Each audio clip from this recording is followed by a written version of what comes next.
सरकार जान रही है, व्याकुल हो गई है।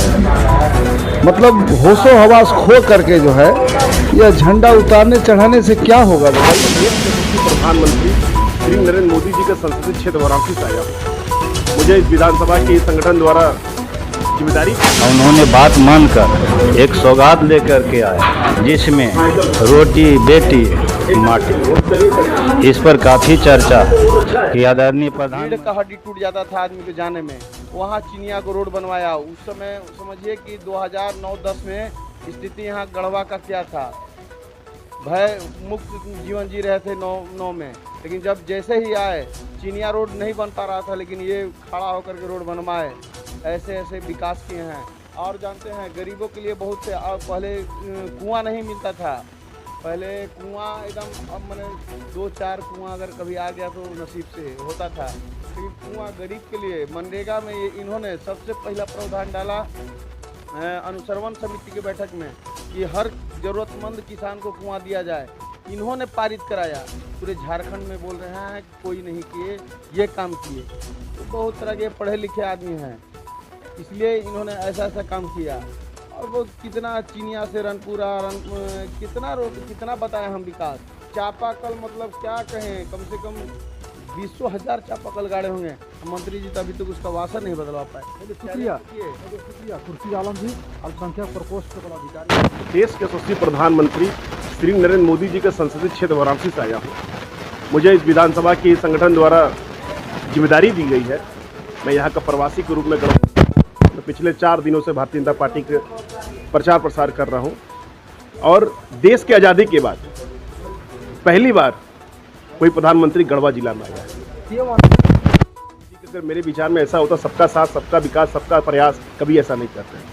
आज योजना का लाभ क्या मोहम्मदन नहीं ले रहे हैं? योजना का लाभ क्या आदिवासी नहीं ले रहे हैं? योजना का लाभ क्या पंडित जी नहीं ले रहे हैं?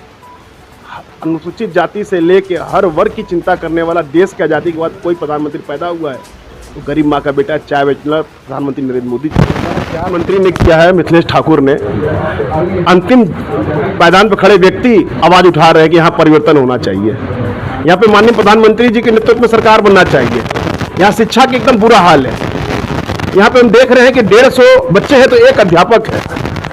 मैं उत्तर प्रदेश से आता हूँ। इसी तरह हालात 2012 में थे जब माननीय अखिलेश जी वहाँ के मुख्यमंत्री रहा करते थे। जब वहाँ उत्तर प्रदेश में डबल इंजन की सरकार बनती है तो वहाँ 35 बच्चों में 1 अध्यापक रखा जाता है। वहाँ पर शिक्षा का विकास होता है।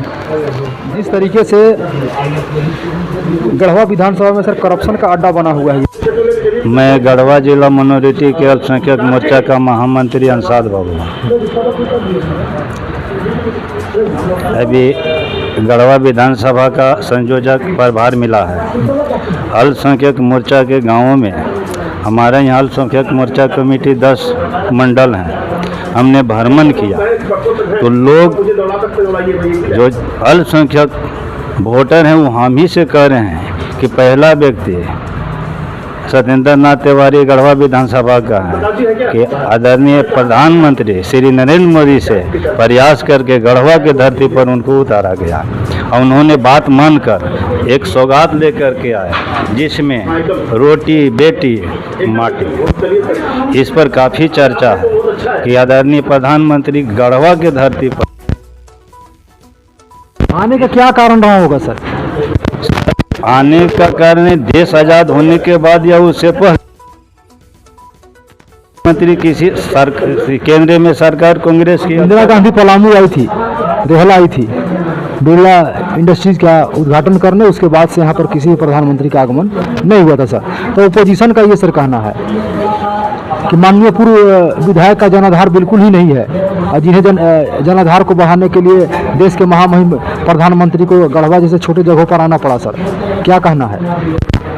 क्योंकि उनको आने का मकसद यही था कि केंद्र सरकार प्रत्येक अंतिम व्यक्ति तक केंद्र सरकार अपनी जो है कि योजना को धरातल पर उतारने के लिए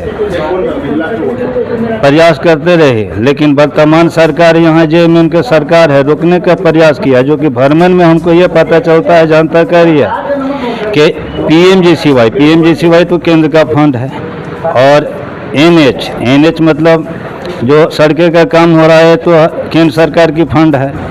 कल्याणकारी, यहाँ तो आदिवासी कल्याणकारी फंड को भी नहीं इन लोग निकल जा रहा है। यहाँ भ्रष्टाचार चरम पर है।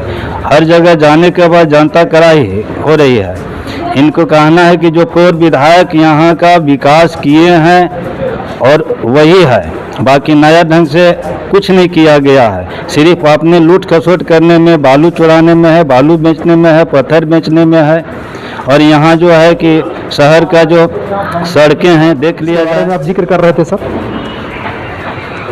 जैसा कि सुबह पता चला, अटौला के कार्यकर्ता लोग बताए कि यहाँ पर देखिए ना, भारतीय जनता पार्टी का जो झंडा है वो उतार दिया गया है और जेएमएम का झंडा रात में न जाने कब टंग गया है। तो यह सरकार जान रही है, व्याकुल हो गई है, मतलब होशो हवास खो करके जो है यह झंडा उतारने चढ़ाने से क्या होगा बताइए ना। सबके दिलों में मोदी जी आ गए हैं। यही सब कोई जान रहा है कि 13 तारीख को हम लोग को कमल के निशान पर वोट डालना है। सब कोई जान रहा है। ये झंडा उतारना चढ़ाना एक अलग की बात है। ऐसा कभी भेदभाव नहीं करना चाहिए कि झंडा उतारो और चढ़ाओ। मोदी जी जो भी यहाँ पर संकल्प लिए हैं और जो भी उनका घोषणा पत्र है, संकल्प घोषणा पत्र, यह सभी लोग जान रहे हैं। मोदी जी जो कहते हैं वही करते हैं, धरातल पर उतारने का काम करते हैं। उनका सबका साथ सबका विकास, जो भी विकास होता है वह सबका होता है, पर्सनल किसी का नहीं करते। ऐसा नहीं है कि हमारे पक्ष के आदमी हैं तो हम उनको विकास देंगे, ऐसा कभी नहीं होता। जो है उनके लिए सब कोई बराबर है। जो भी भारत में रहने वाले हैं सब कोई उनका परिवार है, सब बाल बच्चे हैं। चलिए शुक्रिया सर।